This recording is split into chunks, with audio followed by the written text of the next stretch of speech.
Hello ಎಲ್ರಿಗೂ ನಮಸ್ಕಾರ. ನಾನು ಶ್ರುತಿ, ನಿಮ್ಮನ್ನೆಲ್ಲ ನನ್ನ ಯೂಟ್ಯೂಬ್ ಚಾನಲ್ಗೆ ವೆಲ್ಕಮ್ ಮಾಡ್ತಾ ಇವತ್ತಿನ ವ್ಲಾಗ್ನ ಶುರು ಮಾಡ್ತಾ ಇದ್ದೀನಿ. ಇವತ್ತು ನಾನು ಸಂಕ್ರಾಂತಿ ಹಬ್ಬದ ವ್ಲಾಗ್ನ ನಿಮ್ಮ ಜೊತೆ ಶೇರ್ ಮಾಡ್ಕೊತಾ ಇದ್ದೀನಿ. ಮೊದಲಿಗೆ ನನ್ನ ರಂಗೋಲಿ ಹೇಗಿದೆ ಅಂತ ಹೇಳಿ, ಹಬ್ಬದ ದಿನ ಬೆಳಗ್ಗೆನೇ ಬೇಗ ಎದ್ದು ಹೊಸಲು ಸಾರಿಸಿ ಮುಂದೆ ಎಲ್ಲ ರಂಗೋಲಿ ಬಿಟ್ಟು ಹೊಸ್ಲಿಗೆಲ್ಲ ಹೂವೆಲ್ಲ ಹಾಕಿ ಆನಂತರ ನನ್ನ ಕೆಲಸಗಳನ್ನ ನಾನು ಶುರು ಮಾಡ್ಕೊತೀನಿ. ಪ್ರತಿದಿನ ಮಾಡೋದಕ್ಕಿಂತ ಹಬ್ಬದ ದಿನ ಸ್ವಲ್ಪ ಸ್ಪೆಷಲಾಗಿ ಮಾಡಬೇಕಲ್ವ, ಅದಕ್ಕೆ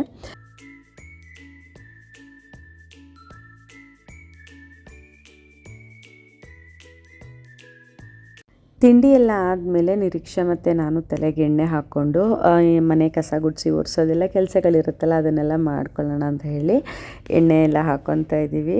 ಹಾಗೆಯೇ ಅವಳಿಗೆ ಮನೆ ಹತ್ರ ಇದ್ದಾಗಲೇ ಈ ರೀತಿ ಚೆನ್ನಾಗಿ ಎಣ್ಣೆ ಹಾಕೋದಕ್ಕಾಗೋದು. ಸ್ಕೂಲ್ಗೆ ಹೋಗುವಾಗ ಜಾಸ್ತಿ ಎಣ್ಣೆ ಹಾಕಿದ್ರೆ ಸ್ವಲ್ಪ ಚೆನ್ನಾಗಿ ಅನಿಸಲ್ಲ ಅಲ್ವ, ಅದಕ್ಕೋಸ್ಕರ ಹಾಕೋದಿಲ್ಲ.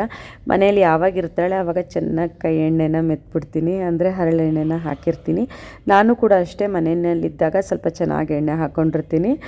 ಅವಳಿಗೆ ಎಣ್ಣೆ ಎಲ್ಲ ಹಾಕಿದ್ಮೇಲೆ ನಾನು ಕೂಡ ಸ್ವಲ್ಪ ಕೈ ಎಣ್ಣೆ ಹಾಕ್ಕೊಂಡು ಚೆನ್ನಾಗಿ ಮಸಾಜ್ ಮಾಡಿಕೊಂಡೆ. ನನಗೆ ಕೈ ಎಣ್ಣೆ ಅಥವಾ ಕೊಬ್ಬರಿ ಎಣ್ಣೆ ಏನನ್ನೇ ಹಾಕಲಿ, ಎಣ್ಣೆ ತಲೆಯಲ್ಲಿ ತುಂಬ ಹೊತ್ತಿದ್ರೆ ತಲೆನೋವು ಬಂದುಬಿಡುತ್ತೆ. ಮನೆಯಲ್ಲಿದ್ದರೆ ಓಕೆ, ಆದರೆ ಹೊರ್ಗಡೆಗೆ ಅಂತೂ ಹೋಗೋಕ್ಕಾಗಲ್ಲ, ತಲೆನೋವು ಬರುತ್ತೆ. ಅದಕ್ಕೆ ನಾನು ಜಾಸ್ತಿ ತಲೆಗೆ ಎಣ್ಣೆನ ಹಾಕ್ಕೊಳ್ಳೋದಿಲ್ಲ. ಇನ್ನು ನಾನು ಸ್ನಾನ ಮುಗಿಸಿ ಬರೋ ಅಷ್ಟರೊಳಗೆ ನನ್ನ ಮಗಳು ಮನೆಯೆಲ್ಲ ಒರೆಸ್ಕೊಟ್ಲು. ಕಸ ಗುಡಿಸ್ಬಿಟ್ಟು ಹೋಗಿದ್ದೆ, ಅವಳು ಕ್ಲೀನಾಗಿ ಮನೆಯೆಲ್ಲ ಒರೆಸ್ಕೊಟ್ಲು. ಮನೆಯಲ್ಲಿದ್ದಾಗ ಯಾವಾಗಲೂ ಅವಳೇ ಮನೆಯನ್ನು ಜಾಸ್ತಿ ಒರೆಸ್ಕೊಡೋದು ನನಗೆ. ನಾನು ಸ್ನಾನ ಮುಗಿಸ್ಕೊಂಡು ಬಂದು ದೇವ್ರ ಮನೆ ಪಾತ್ರೆ ಎಲ್ಲ ತೊಳೆದು ದೇವ್ರ ಮನೆಯನ್ನೆಲ್ಲ ರೆಡಿ ಮಾಡಿ ಆದಮೇಲೆ ಅಡುಗೆ ಮನೆಗೆ ಬಂದಿದ್ದೀನಿ.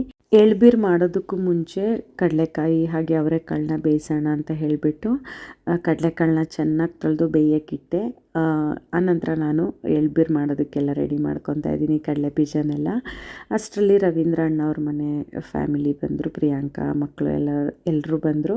ಪ್ರಿಯಾಂಕಾ ಮತ್ತು ನಾನು ಇಬ್ಬರು ಸೇರಿಕೊಂಡು ಅವರೆಕಾಳು ಚಿಲ್ಕಿಸ್ತಾ ಇದ್ದೀವಿ. ರಾತ್ರಿ ಪಲಾವ್ಗಾಗುತ್ತೆ, ಊಟಕ್ಕಾಗುತ್ತೆ, ಹಾಗೆಯೇ ಮತ್ತು ಕರಿಗಳು ಮಾಡೋದಕ್ಕೂ ಆಗುತ್ತೆ ಅಂತ ಹೇಳಿಬಿಟ್ಟು ಈ ಸಲ ಮಾಡಿರೋ ಕರಿಗಳನ್ನ ನಾನು ನನ್ನ ತಮ್ಮಂಗೆ ಕೊಡಬೇಕಿತ್ತು. ಅದಕ್ಕೋಸ್ಕರ ಬೇಗ ಹಬ್ಬದ ಮುಗ್ದು 1-2 ದಿನಕ್ಕೆ ಕಳಿಸ್ಬೇಕಿತ್ತು ಎಳ್ಬೀರು ಅದನ್ನೆಲ್ಲ. ಅದಕ್ಕೋಸ್ಕರ ನಾನು ಹಬ್ಬದ ದಿನವೇ ಎಲ್ಲ ರೆಡಿ ಮಾಡ್ಕೊಂಬಿಡೋಣ ಅಂತ ಹೇಳಿ ಮಾಡ್ಕೊತಾ ಇದ್ದೀನಿ. ನೆಕ್ಸ್ಟ್ ಡೇ ಇನ್ನು ಮತ್ತೆ ಸ್ಕೂಲ್ ಇರುತ್ತೆ, ಆಗೋದಿಲ್ಲ ಅಂತ ಹೇಳಿಬಿಟ್ಟು ನಾನು ಸ್ವಲ್ಪ ಕೆಲಸ ಮಾಡುವಾಗ ಚೆರಿ ಕೂಡ ಬಂದು ನಾನು ಮಾಡಿಕೊಡ್ತೀನಿ ಶ್ರುತಿ ಅತ್ತೆ ಅಂತ ಹೇಳಿಬಿಟ್ಟು ಅವಳು ನಾನು ಸ್ವಲ್ಪ ಹೀಗೆ ಕೆಲಸ ಮಾಡ್ಕೊಂಡ್ಳು. ಮಕ್ಕಳಲ್ವ, ಅವ್ರಿಗೂ ಖುಷಿ ಇರುತ್ತೆ, ಆಸೆ ಇರುತ್ತೆ ಏನಾದರೂ ಮಾಡಬೇಕು ಅಂತ ಹೇಳಿಬಿಟ್ಟು.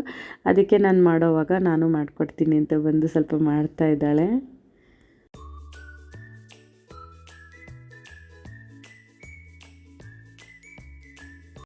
ಎಳ್ಬೀರನ್ನ ಎಲ್ಲರ ಮನೆಯಲ್ಲೂ ಹೆಂಗೆ ಮಾಡ್ತಾರೆ ಹಾಗೇ ನಾನು ಮಾಡೋದು. ಸ್ಪೆಷಲ್ಲಾಗಿ ಆ ಥರ ಎಲ್ಲ ಏನು ಮಾಡಲ್ಲ. ಇವಾಗ ಬಿಳಿ ಎಳ್ಳನ್ನ ಹುರ್ಕೊತಾ ಇದ್ದೀನಿ. ಕಡಲೆ ಬೀಜ ಹುರಿದು ಸಿಪ್ಪೆ ಬಿಡಿಸಿ ಎಲ್ಲ ಆಯಿತು, ಬಿಳಿ ಎಳ್ಳನ್ನ ಹುರ್ಕೊತಾ ಇದ್ದೀನಿ. ಮತ್ತು ಇವಾಗ ಎಲ್ಲನೂ ನೀಟಾಗಿ ಮಿಕ್ಸ್ ಮಾಡ್ಕೊತಾ ಇದ್ದೀನಿ. ಕೊಬ್ಬರಿ, ಬೆಲ್ಲ, ಹಾಗೆಯೇ ಕಡಲೆ ಬೀಜ, ಎಳ್ಳು ಇದನ್ನೆಲ್ಲ ಮಿಕ್ಸ್ ಮಾಡ್ಕೊತಾ ಇದ್ದೀನಿ. ನಾವು ಚಿಕ್ಕ ಮಕ್ಕಳಿರೋವಾಗ ಬಿಳಿ ಎಳ್ಳು ಅಷ್ಟು ಬರ್ತಿರ್ಲಿಲ್ಲ, ಅಂದರೆ ತರ್ತಿರ್ಲಿಲ್ಲ ಅಂದ್ಕೊತೀನಿ ನಮ್ಮ ಮನೆಯಲ್ಲಿ. ಅವಾಗೆಲ್ಲರೂ ಕಪ್ಪು ಎಣ್ಣೆ ಯೂಸ್ ಮಾಡ್ತಾ ಇದ್ದಿದ್ದು. ಹಾಗೆಯೇ ನಮ್ಮ ಮನೆಗಳಲ್ಲಿ ಬೆಳೀತಾಯಿದ್ರು ನಾವು ಚಿಕ್ಕ ಮಕ್ಕಳಿರೋವಾಗ. ಅದೇ ಎಳ್ಳನ್ನ 1-2 ವರ್ಷ ನಮಗೆ ನೆನಪಿರೋ ಹಾಗೆ ಕರಿ ಎಣ್ಣೆ ಹಾಕಿದ್ರು. ಆನಂತರ ಏನು ಮಾಡ್ತಿದ್ರು, ಕಪ್ಪು ಕಲರ್ ಎಣ್ಣೆನೇ ತೊಳೆದ್ಬಿಟ್ಟು ಅದನ್ನು ಗೋಣಿ ಚೀಲದ ಮೇಲೆ ಈ ರೀತಿ ಉಜ್ಜಿಬಿಟ್ಟು ಅದನ್ನು ಬಿಳಿ ಎಳ್ಳನ್ನ ಮಾಡ್ತಾಯಿದ್ರು, ಅದರಲ್ಲೇ ಬಿಳಿ ಎಳ್ಳು ಮಾಡ್ತಾಯಿದ್ರು. ಹಾಗೆ 1-2 ವರ್ಷ ಮಾಡಿ ಹಾಕಿದ್ರು. ಯಾಕಂದರೆ ನಮ್ಮ ಮನೆಯಲ್ಲೇ ಎಳ್ಳನ್ನು ಬೆಳೀತಾ ಇದ್ದಿದ್ದರಿಂದ ಅದನ್ನು ನೆನೆಸಿ ನೀರಲ್ಲಿ ಗೋಣಿ ಚೀಲದ ಮೇಲೆ ಈ ಥರ ಎಲ್ಲ ಉಜ್ಜಿ ಅದು ಸಿಪ್ಪೆ ತೆಗೆದು ಬಿಳಿ ಎಳ್ಳನ್ನ ಮಾಡ್ತಾಯಿದ್ರು. ಆಮೇಲೆ ಸ್ವಲ್ಪ ವರ್ಷ ಕಳೆದ ನಂತರ ಬಿಳಿ ಎಳ್ಳನ್ನೇ ತರೋಕ್ಕೆ ಶುರು ಮಾಡಿದ್ರು. ಇವಾಗ ಚಿಗಣಿಗೆ ಬಿಟ್ಟರೆ ಯಾರು ಕಪ್ಪು ಎಳ್ಳನ್ನ ಯೂಸೇ ಮಾಡೋದಿಲ್ಲ ಏನಕ್ಕೂ. ಡೈರೆಕ್ಟಾಗಿ ನಮಗೆ ಬಿಳಿ ಎಳ್ಳೆ ಸಿಗೋದ್ರಿಂದ ಮಾರ್ಕೆಟ್ಗಳಲ್ಲೆಲ್ಲ ಅದನ್ನೇ ತಂದು ಎಲ್ಲನೂ ಮಾಡ್ತಾ ಇರ್ತೀವಲ್ವ. ಎಳ್ಬೀರನ್ನೆಲ್ಲ ರೆಡಿ ಮಾಡ್ಕೊಂಡು ಆದ ನಂತರ ನಾನೊಂದು ಬಾಕ್ಸಿಗೆ ಎತ್ತಿಡ್ತಾ ಇದ್ದೀನಿ. ನನ್ನ ತಮ್ಮನಿಗೆ ಇದನ್ನು ಕಳಿಸ್ಬೇಕಿತ್ತಲ್ವ, ಅದಕ್ಕೆ ಆಚೆನೇ ಇಟ್ಟರೆ ಖಾಲಿ ಆಗಿಬಿಡುತ್ತೆ ಅಂತ ಹೇಳಿಬಿಟ್ಟು ಎತ್ತಿಡ್ತಾ ಇದ್ದೀನಿ. ಮತ್ತು ರಾತ್ರಿಗೆ ಎಷ್ಟು ಬೇಕು ಎಳ್ಬೀರೋದಕ್ಕೆ ಅಷ್ಟನ್ನು ಇಟ್ಬಿಟ್ಟು ಅವನಿಗೆ ಸಪ್ರೇಟಾಗಿ ಎತ್ತಿಟ್ಟೆ. ಹಾಗೆ ಪೂಜೆಗೆ ರೆಡಿ ಮಾಡಿದ್ದೆ ಅಲ್ವ, ಇವಾಗ ಪೂಜೆ ಟೈಮ್ ಕೂಡ ಆಯಿತು. ಪೂಜೆಗೆ ಎಳ್ಬೀರು, ಕಡಲೆಕಾಯಿ ಹಾಗೆಯೇ ಅವರೆಕಾಯಿ ಇಷ್ಟನ್ನೆಲ್ಲ ಇಟ್ಟು ಪೂಜೆ ಮಾಡೋದಕ್ಕೆ ಅಂತ ಹೇಳಿ ಮಾಡ್ತಾಯಿದ್ದೀನಿ.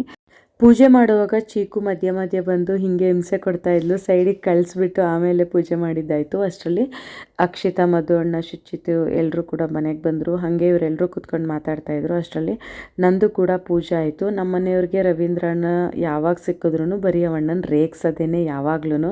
ಸುಮ್ಮನೆ ಕ್ಯಾಶುಯಲಾಗಿ ಮಾತಾಡೋದಿಲ್ಲ ಅವರು ಇವ್ರು ರೇಗ್ಸೋದು, ಇವ್ರನ್ನ ಅವ್ರು ರೇಗ್ಸೋದು, ಬೈಕೊಳ್ಳೋದು, ಜಗಳ ಮಾಡೋದು ಬರೀ ಇದೇನೆ. ಇಬ್ಬರು ಹೆಂಗೆ ಅಂದರೆ ಫುಲ್ ಜಗಳ ಮಾಡಿಬಿಡ್ತಾರೆ, ಮಾತಾಡೋದೇ ಇಲ್ಲ ಅನ್ನೋ ರೇಂಜಿಗೆ. ಆದರೆ ಇಬ್ರಿಗೂ ಒಬ್ರನ್ನೊಬ್ರು ಬಿಟ್ಟಿರೋಕ್ಕಾಗ್ತಾರಲ್ಲ.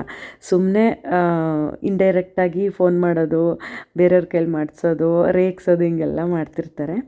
ನಾನು ಕೂಡ ಇವಾಗ ಪೂಜೆನ ಮಾಡ್ತಾಯಿದ್ದೀನಿ. ಇವತ್ತು ನಾನು ಉಟ್ಟಿರೋಂತಹ ಸೀರೆ ನಮ್ಮ ಅಮ್ಮಂದು. ಎಷ್ಟು ಒಂದು 25-30 ವರ್ಷದ ಹಳೇದೇ ಸೀರೆ ಇರ್ಬೋದು. ಆ ಸೀರೆನ ನಮ್ಮ ಅಮ್ಮನ ಸೀರೆನೇ, ಹಾಗೆ ನಮ್ಮ ಅಮ್ಮನ ಬ್ಲೌಸ್ನೇ ನಾನು ಸ್ವಲ್ಪ ಆಲ್ಟ್ರೇಷನ್ ಮಾಡಿಕೊಂಡು ಹಾಕ್ಕೊಂಡಿದ್ದೀನಿ. ಸೀರೆ ಅಂತೂ ಸಖತ್ತಾಗಿದೆ. ಎಷ್ಟು ಚೆನ್ನಾಗಿದೆ ಅಂದರೆ ಬೆಣ್ಣೆ ಥರ ಸೀರೆ ಇದೆ. ಇವಾಗಂತೂ ಆ ಥರ ಸೀರೆಗಳು ಬರೋದೇ ಇಲ್ಲ ಅನಿಸುತ್ತೆ. ಸುಮಾರು ಸೀರೆಗಳನ್ನ ನಮ್ಮಮ್ಮಂದು ಈ ಥರ ಸಾಫ್ಟಾಗಿ ಮೆತ್ತಗಿರೋದೆಲ್ಲ ತೊಗೊಂಡು ಬಂದಿದ್ದೀನಿ, ಹಾಕ್ಕೊಳ್ಳೋಕ್ಕೆ ಚೆನ್ನಾಗಿರುತ್ತೆ ಅಂತ ಹೇಳಿಬಿಟ್ಟು. ಹಾಗೆಯೇ ಆ ಥರ ಟ್ರೆಂಡಿಂಗಲ್ಲಿ ಆವಾಗಿದ್ದ ಟ್ರೆಂಡ್ ಸೀರೆಗಳು ಇವಾಗಂತೂ ಬರೋದೇ ಇಲ್ಲ. ಅಷ್ಟೊಂದು ಚೆನ್ನಾಗಿದೆ ಸೀರೆನೂ ಕೂಡ. ಆವಾಗಲೇ ಆ ಸೀರೆಗೆ ಎಂಬ್ರಾಯ್ಡ್ರಿ ವರ್ಕ್ಸ್ ಎಲ್ಲ ಇತ್ತು. ಅಷ್ಟು ಚೆನ್ನಾಗಿ ಎಂಬ್ರಾಯ್ಡ್ರಿ ವರ್ಕ್ಸ್ ಎಲ್ಲ ಇದೆ. ಆ ಸೀರೆನ ಉಟ್ಕೊಂಡು ಇವತ್ತು ಹಬ್ಬನ ಮಾಡಿದ್ದೀನಿ ನಾನು. ಹಾಗೆಯೇ ನನ್ನ ಮಗಳ ಹತ್ರ ಎಳ್ಬೀರನ್ನ ಕೊಟ್ಟು ಕಳಿಸಿದ್ದೆ. ಜೊತೆಗೆ ಶುಚಿನೂ ಹೋಗ್ತೀನಿ ನಾನು ಅಂತ ಹೋದ, ಮತ್ತು ಅವನಿಂದೆ ಚರಿನೂ ನಾನು ಹೋಗ್ತೀನಿ ಅಂತ ಹೋದಳು. ಮೊದಲು ಈ ಮನೆಗೆ ಅಂದರೆ ನಾವು 10 ವರ್ಷದಲ್ಲಿ ಈ ಮನೆಗೆ ಬಂದಾಗ ಕೆಳಗಡೆ ಮನೆಯಲ್ಲಿದ್ವಿ, ಗ್ರೌಂಡ್ ಫ್ಲೋರಲ್ಲಿ. ಆವಾಗ ಈ ಮನೆಗೆ ಬಂದಾಗ ನನ್ನ ಮಗಳಿಗೆ ಬಲವಂತ ಮಾಡಿ ಕಳಿಸ್ಬೇಕಿತ್ತು. ನಾನು ಎಳ್ಬೀರಕ್ಕೆ ಹೋಗು ಅಂತ ನಾನು ಬಲವಂತ ಮಾಡಿ ಕರ್ಕೊಂಡು ಹೋಗ್ಬೇಕಿತ್ತು. ಯಾರ ಮನೆಗೂ ಹೋಗ್ತಿರ್ಲಿಲ್ಲ. ಆಮೇಲೆ ಅವಳಿಗೆ ಸ್ವಲ್ಪ ಫ್ರೆಂಡ್ಸ್ ಎಲ್ಲ ಆದಮೇಲೆ ಹೋಗೋಕ್ಕೆ ಶುರು ಮಾಡಿದ್ಲು. ಇವಾಗಂತೂ ಅವಳು ಹೆಂಗೆ ಅಂದರೆ ನಾನು ಇದು ಕೊಟ್ಬಿಟ್ಟು ಬಂದರೆ ಸಾಕು, ಅವಳೇ ಎಲ್ಲರ ಮನೆಗೆ, ನಾನು ಒಂದು ಮನೆಗೆ ಹೇಳಿದರೆ 3 ಮನೆಗೆ ಕೊಟ್ಬಿಟ್ಟು ಬಂದಿರ್ತಾಳೆ. ಅಮ್ಮ ಅವ್ರ ಮನೆಯವ್ರಿಗೂ ಕೊಟ್ಟೆ, ಇವ್ರ ಮನೆಯವ್ರಿಗೂ ಕೊಟ್ಟೆ ಅಂತ. ನಾನು ಮರ್ತ್ಕೊಂಡು ಬಿಟ್ಟಿರ್ತೀನಿ ಅವ್ರನ್ನೆಲ್ಲ. ಅವಳೇ ಹೋಗಿ ಎಲ್ಲ ಕೊಟ್ಬಿಟ್ಟು ಬಂದಿರ್ತಾಳೆ. ನಮ್ಮ ಮನೆ ಇರೋದು ಡೆಡ್ ಎಂಡಲ್ಲಿ ಆಗಿರೋದ್ರಿಂದ ಇಲ್ಲಿ ನಮ್ಮ ರೋಡಲ್ಲಿ ಎಲ್ರಿಗೂ ನಾವು ಕೊಡ್ತೀವಿ. ಹಾಗೆಯೇ ಅವ್ರನ್ನ ಅಲ್ಲಿ ಆ ಕಡೆಗೆ ಎಳ್ಬೀರೋದಕ್ಕೆ ಕಳಿಸ್ಬಿಟ್ಟು ಇವಾಗ ಕರಿಗಳನ್ನ ಫ್ರೈ ಮಾಡಿ ಕೊಡ್ತಾಯಿದ್ದಾಳೆ ಅಕ್ಷಿತಾ. ಸ್ವಲ್ಪ ನಾನು ಮಾಡಿದೆ, ಇನ್ನೊಂದು ಸ್ವಲ್ಪ ಪೂರ್ತಿನೇ ಅವಳೇ ಮಾಡಿಕೊಟ್ಲು ಎಲ್ಲನೂ, ಪ್ರತಿಯೊಂದೂ. ನನ್ನ ತಮ್ಮನಿಗೆ ಕಳಿಸ್ಬೇಕು ಅಂತ ಹೇಳ್ಬಿಟ್ಟು ಚೆನ್ನಾಗಿ ಎಲ್ಲ ಫ್ರೈ ಎಲ್ಲ ಮಾಡಿ ನೀಟಾಗಿ ಕೊಟ್ಟಳು. ಈ ಥರ ಕರ್ಗಳನ್ನ ತಿನ್ನೋಕ್ಕಂತೂ ತುಂಬ ಚೆನ್ನಾಗಿರುತ್ತೆ. ಆದರೆ ಅದ್ರ ಹಿಂದೆ ಮಾಡೋವಂಥ ಶ್ರಮ ಇರುತ್ತೆ ನೋಡಿ, ಅದು ಯಾರಿಗೂ ಬೇಡ ಅನಿಸುತ್ತೆ. ಫ್ರೈ ಮಾಡೋದೇನು ಕಷ್ಟ ಏನಾಗೋದಿಲ್ಲ, ಬೇಗ ಮಾಡಿಬಿಡ್ಬೋದು. ಆದರೆ ಕಾಳು ತಂದು ಎಡ್ದು ಚಿಲುಕಿಸಿ ಎಲ್ಲ ಮಾಡೋದಿದೆಯಲ್ಲ, ಯಪ್ಪ ಯಾರಿಗೆ ಬೇಕು ಅಂತ ಅನ್ನಿಸ್ತಾ ಇರುತ್ತೆ. ಆದ್ರೂ ನಮಗೆ ಬೇಕು ಅಂದಾಗ ನಾವು ಮಾಡ್ಕೊಳ್ಳೇಬೇಕಲ್ವ. ನನಗಂತೂ ಎಡ್ದು ಮಾಡೋಷ್ಟೊಳಗೆ ಸಾಕಾಗೋಯ್ತು. ಫುಲ್ ಎಲ್ಲ ನಾನೇ ಎಡ್ದಿದ್ದೆ. ಚಿಲ್ಕಿಸುವಾಗ ಮಾತ್ರ ಪ್ರಿಯಾಂಕಾ ಸ್ವಲ್ಪ ಅರ್ಧ ಬಂದು ಚಿಲ್ಕಿಸ್ಕೊಟ್ರು, ಅಂದರೆ ಬಂದಿದ್ರಲ್ವ ಆವಾಗ ಬಂದು ಚಿಲ್ಕಿಸ್ಕೊಟ್ರು. ಇದನ್ನು ಪೂರ್ತಿ ನನ್ನ ತಮ್ಮನಿಗೆ ಕಳಿಸ್ಬಿಟ್ಟು ನಾನು ನಮ್ಮನೆಗೆ ಅಂತ ಮಾಡ್ಕೊಂಡಾಗಂತೂ ನಾನೇ ಎಡ್ದು ನಾನೇ ಚಿಲ್ಕಿಸಿ ಎಲ್ಲ ಮಾಡಿದೆ. ನನಗಂತೂ ಒಂದು 3-4 ದಿನ ಹಿಡೀತು. ಎಡಿಯೋಕ್ಕೆ ಒಂದು 2-3 ದಿನ ಹಿಡೀತು ಕಾಳನ್ನ. ಆಮೇಲೆ ನೆನೆಸಿ ಚಿಲ್ಕಿಸಿ ನಾನು ಫ್ರಿಜ್ಜಿಗೆ ಹಾಕ್ಬಿಟ್ಟಿದ್ದೆ. ಆಮೇಲೆ ನನಗೆ ಫ್ರೀ ಆಗಿದ್ದಾಗ ತೊಗೊಂಡು ಮಾಡ್ಕೊಳ್ಳೋಣ ಅಂತ ಹೇಳಿಬಿಟ್ಟು ಆಮೇಲೆ ನಾನು ಮಾಡ್ಕೊಂಡಿದ್ದಾಯಿತು. ಈ ಥರ ಅವರೆಕಾಳು ಮಿಕ್ಸ್ಚರ್ನ ನಮ್ಮಮ್ಮ ನಾವು ಚಿಕ್ಕವರಿರುವಾಗ ನಾವು ಮಾಡ್ತಾಯಿದ್ವಿ. ನಮ್ಮ ಅಮ್ಮ ಒಬ್ಬರೇ ಮಾಡ್ತಾಯಿದ್ರು ಮನೆ ಕೆಲಸಗಳನ್ನೆಲ್ಲ ಮಾಡ್ಕೊಂಡು, ಎಮ್ಮೆ ಎಲ್ಲ ನೋಡಿಕೊಂಡು ಎಲ್ಲ ಅವರೇ ಮಾಡ್ತಾಯಿದ್ರು. ಹೆಂಗೆ ಮಾಡ್ತಾಯಿದ್ರು ಅವರು ಅಂತ ಅನ್ನಿಸ್ತೆ. ನಾನು ಇಷ್ಟು ಮಾಡಿದ್ದೀನಿ, ನಮ್ಮಮ್ಮ ಇನ್ನೂ ಜಾಸ್ತಿನೇ ಮಾಡೋರು. ಆಗೆಲ್ಲ ನಮ್ಮ ಅಜ್ಜಿ ಎಲ್ಲ ಎಡ್ಕೊಡೋರು ಅನಿಸುತ್ತೆ, ನನಗೂ ನೆನಪಿಲ್ಲ.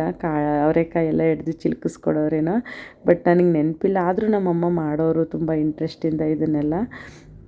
ಇವಾಗೆಲ್ಲ ನಾವೇ ಮಾಡಿ ನಮ್ಮ ಅಮ್ಮಂಗೆ ಕೊಡಬೇಕು, ಅವ್ರ ಕೈಲಿ ಆಗಲ್ಲ ಇವಾಗೆಲ್ಲ ಮಾಡ್ಕೊಳ್ಳೋದಕ್ಕೆ. ಯಾರಾದರೂ ಮಾಡಿಕೊಟ್ರೆ ಸಾಕು ಅನ್ನೋಷ್ಟು ಆಗಿರುತ್ತಲ್ವ ಪಾಪ. ಅದಕ್ಕೆ ಇವಾಗೆಲ್ಲ ಮಿಕ್ಸ್ಚರ್ ಎಲ್ಲ ರೆಡಿ ಆಯಿತು. ನಮ್ಮ ಮನೇಲಿ ಸ್ವಲ್ಪ ಉಪ್ಪು ಖಾರ ಜಾಸ್ತಿ ತಿನ್ನೋದ್ರಿಂದ ಸ್ವಲ್ಪ ಉಪ್ಪು ಖಾರ ಎಲ್ಲ ಚೆನ್ನಾಗಿ ಹಾಕ್ತಾಯಿದ್ದೀನಿ.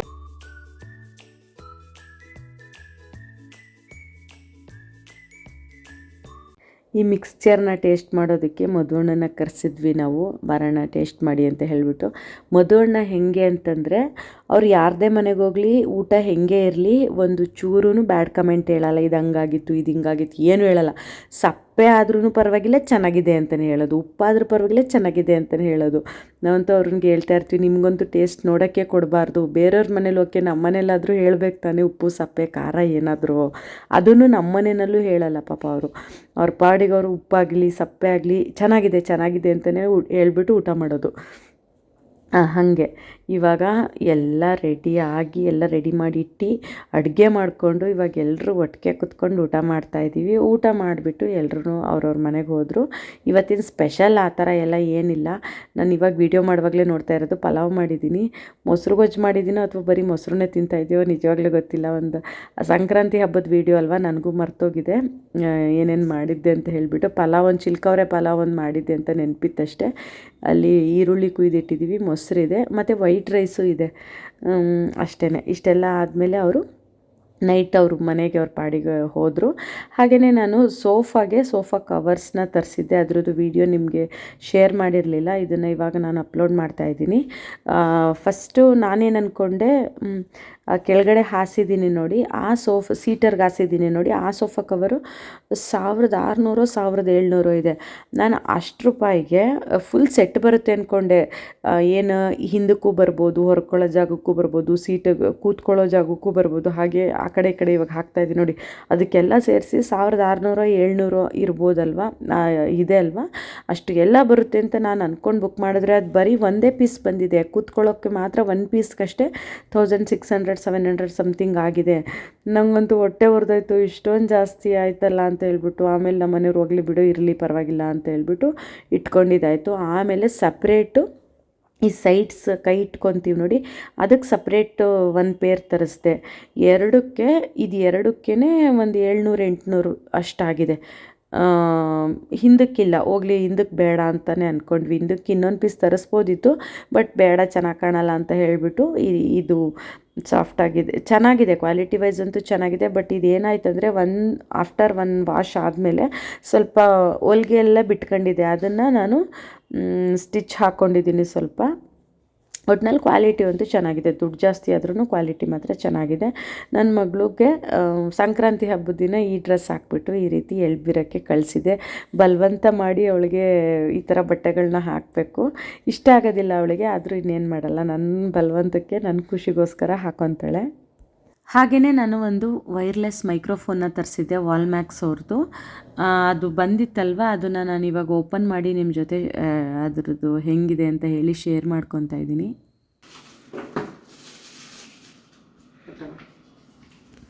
ಇಲ್ಲಿ ಈ ರೀತಿ ಇದೆ. ಇದಕ್ಕೆ ಟೈಪ್ ಸಿ ಚಾರ್ಜರ್ ಕೂಡ ಕೊಟ್ಟಿದ್ದಾರೆ.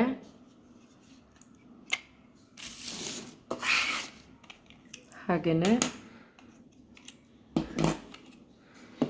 ಏನಿದು ವೈರ್ಲೆಸ್ ಮೈಕ್, ಇದಕ್ಕೆ 2 ವೈರ್ಲೆಸ್ ಮೈಕ್ನ ಕೊಟ್ಟಿದ್ದಾರೆ. ಹಾಗೆ ಇಲ್ಲಿ ಆನ್ ಆ್ಯಂಡ್ ಆಫ್ ಬಟನ್ ಕೂಡ ಕೊಟ್ಟಿದ್ದಾರೆ. ಇದೆರಡು ವೈರ್ಲೆಸ್ ಮೈಕು. ಹಾಗೆ ಇದು ಸ್ಪೀಕರ್ ಅನ್ಕೊತೀನಿ. ಇದು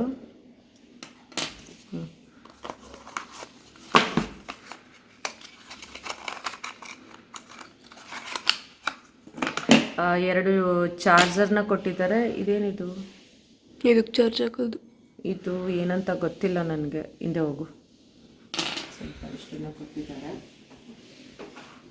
ಮಾಡ್ತಾ ಇದೆಯಾ. ಇದಕ್ಕೆ 2 ಮೈಕನ್ನ ಕೊಟ್ಟಿದ್ದಾರೆ. ಹಾಗೆ ಇದು ಸ್ಪೀಕರ್ ಅಂತ ಅನ್ಕೊಂತೀನಿ. ಇದನ್ನ ಏನು ಮಾಡೋದಂದ್ರೆ ಫೋನಿಗೆ ಕನೆಕ್ಟ್ ಮಾಡೋದು. ಇದು ಮೈಕ್ ಇಲ್ಲೆಲ್ಲಾದರೂ ಹಾಕೊಂಡು ಮಾತಾಡೋದು. ಬಟ್ ಇದು ಕೊಟ್ಟಿದ್ದಾರೆ, ನನಗೆ ಇದೇನಂತ ಗೊತ್ತಿಲ್ಲ. ಇದು ಐಫೋನ್ ಚಾರ್ಜ್ ಮಾಡ್ತೀವಿ ನೋಡಿ, ಅದ್ರದ್ದು ಇದು ಚಾರ್ಜಿಂಗ್ ಪಾಯಿಂಟ್ ಹಾಕ್ತೀವಿ, ಅದ್ರದ್ದು ಇದು ಬಟ್ ಇದು ಏನಂತ ಗೊತ್ತಿಲ್ಲ, ಯಾಕಂದರೆ ನಾನು ಕೂಡ ಯೂಸ್ ಮಾಡಿಲ್ಲ. ಫಸ್ಟ್ ಟೈಮ್ ನಾನು ಇದನ್ನು ತರಿಸಿರೋದು. ರಿವ್ಯೂ ಎಲ್ಲ ಚೆನ್ನಾಗಿತ್ತು, ಎಲ್ಲನೂ ಸರ್ಚ್ ಮಾಡಿ ಇದನ್ನು ನಾನು ತರಿಸ್ಕೊಂಡಿರೋದು. ನಾನು ಕೂಡ ಯೂಸ್ ಮಾಡಿದ್ಮೇಲೆ ನಿಮಗೆ ಹೇಳ್ಬೋದು. ಇಲ್ಲಿ ಕ್ಲಿಪ್ಸ್ನ ಕೊಟ್ಟಿದ್ದಾರೆ, ಹೀಗೆ ಹಾಕ್ಕೊಂಡು ಮಾತಾಡೋದು. ಹಾಗೆಯೇ ಇಲ್ಲಿ ಮ್ಯಾಗ್ನೆಟಿಕ್ ಇದನ್ನು ಕೂಡ ಕೊಟ್ಟಿದ್ದಾರೆ ನೋಡಿ, ಈ ರೀತಿ ಕೂಡ ಹಾಕೊಳ್ಬೋದು. ಇಷ್ಟೇನೆ. ಬಟ್ ಇದನ್ನ ಓಪನ್ ಮಾಡಿ, ಇದು ಪವರ್ ಬಟನ್ ಇದೆ, ಇಲ್ಲಿ ಯೆಲ್ಲೋ ಕಲರ್ ಇದೆ ನೋಡಿ, ಇದನ್ನ ಪವರ್ ಬಟನ್ ಪ್ರೆಸ್ ಮಾಡಿ ಇಟ್ಕೊಂಡ್ರೆ ಇದು ಆನ್ ಆಗುತ್ತೆ. ಬಟ್ ಇದನ್ನ ಫೋನಿಗೆ ಕನೆಕ್ಟ್ ಮಾಡಬೇಕಾಗುತ್ತೆ ನಾವು. ಇದನ್ನ ಫೋನಿಗೆ ಕನೆಕ್ಟ್ ಮಾಡಿದ್ಮೇಲೆ ಇದು ಯೂಸ್ ಆಗೋವಂಥದ್ದು. ಬಟ್ ನಾನು ಇದನ್ನು ಯೂಸ್ ಮಾಡ್ತಾನೆ ನನಗೆ ಗೊತ್ತಾಗೋದು ಯಾವ್ಯಾವುದು ಹೆಂಗೆ ವರ್ಕ್ ಆಗ್ತಿದೆ ಅಂತ ಹೇಳಿಬಿಟ್ಟು. ಇದು 2 ಚಾರ್ಜಸ್ ಅಂತ ಗೊತ್ತಾಗುತ್ತೆ. ಇದನ್ನ ಇಲ್ಲಿ ಚಾರ್ಜ್ ಮಾಡ್ಕೋಬೇಕಂತ ಹೇಳಿಬಿಟ್ಟು. ಒಂದು ನಿಮಿಷ.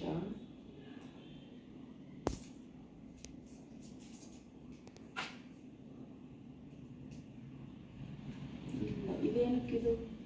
ಇದನ್ನು ಚಾರ್ಜ್ ಹಾಕ್ಬೇಕಾ? ಬಟ್ ಇದು ಏನಕ್ಕೆ ಕೊಟ್ಟಿದ್ದಾರೆ, 2 ಕೊಟ್ಟಿದ್ದಾರೆ. ಇದನ್ನ ಇಲ್ಲಿ ಏನು ಮಾಡಬೇಕಂತ ನನಗೆ ಗೊತ್ತಿಲ್ಲ. ನಾನು ಕೇಳಿ ಯೂಟ್ಯೂಬ್ ವೀಡಿಯೋಸನ್ನ ನಾನು ಕೂಡ ಸರ್ಚ್ ಮಾಡಿ ಅದನ್ನು ತಿಳ್ಕೊಬೇಕು. ಆಮೇಲೆ ನಾನು ನಿಮಗೆ ಹೇಳ್ತೀನಿ ಇದನ್ನು ಹೆಂಗೆ ಯೂಸ್ ಮಾಡೋದು ಅಂತ ಹೇಳ್ಬಿಟ್ಟು. ನಾನು ಅಂದ್ಕೊಂಡೆ ಇದನ್ನು ಹಿಂಗೆ ಹಾಕ್ಬೋದು, ಬಟ್ ಇದು ಇಲ್ಲಿ ಚಾರ್ಜ್ ಹಾಕ್ಬೋದು. ಹಾಂ, ಇದನ್ನ ಇಲ್ಲಿ ಚಾರ್ಜ್ ಹಾಕ್ಬೋದು, ಅದನ್ನ ಮಾತ್ರ ಗೊತ್ತು. ಬಟ್ ಇದು ಏನಕ್ಕೆ ಕೊಟ್ಟಿದ್ದಾರೆ ಅಂತ ಗೊತ್ತಿಲ್ಲ ನನಗೆ. ಇದು ಇಲ್ಲಿ ಚಾರ್ಜ್ ಹಾಕೋದಾ ಅದನ್ನು ನಮ್ಗೆ ಐಡಿಯಾ ಇಲ್ಲ. ಹೆಂಗೆ ಏನಂತ ಹೇಳ್ಬಿಟ್ಟು ನೋಡ್ತೀನಿ, ವಿಡಿಯೋಸ್ ಸರ್ಚ್ ಮಾಡಿ ಆಮೇಲೆ ನಾನು ನಿಮಗೆ ಹೆಂಗೆ ಇದನ್ನು ಯೂಸ್ ಮಾಡೋದು ಅಂತ ಹೇಳ್ತೀನಿ. ಕಟ್ ಮಾಡಿ. ಇದಿಷ್ಟು ನಮ್ಮನೆ ಸಂಕ್ರಾಂತಿ ಹಬ್ಬದ ದಿನದ ವ್ಲಾಗ್. ಹೇಗಿತ್ತು ಅಂತ ಹೇಳಿ ನನಗೆ ಕಮೆಂಟ್ ಮಾಡಿ. ಹಾಗೆ ಇಷ್ಟ ಆದರೆ ಒಂದು ಲೈಕ್ ಮಾಡಿ. ಮತ್ತು ನಾನು ನಿಮಗೆ ಇನ್ನೊಂದು ಹೊಸ ವ್ಲಾಗ್ ಜೊತೆಗೆ ಸಿಗ್ತೀನಿ. ಅಲ್ಲಿವರೆಗೂ ಎಲ್ರಿಗೂ ಟೇಕ್ ಕೇರ್, ಬಾಯ್.